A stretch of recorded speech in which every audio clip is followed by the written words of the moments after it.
In today's video, I'll show you how to use the camera timer on the Samsung Galaxy A05s.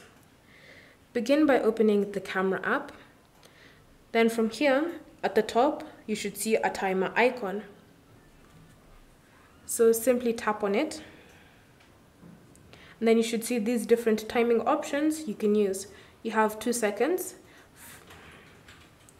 5 seconds, and 10 seconds. So select an option. So say we've selected 2 seconds. Then simply tap on the shutter button and you should see that countdown appearing, and then the photo has been taken. So you can do this for whichever timing option you choose. And then to stop the timer, simply tap on this stop button here and the countdown will be stopped. To start it again, you can tap on the shutter button and it will start from the timing button.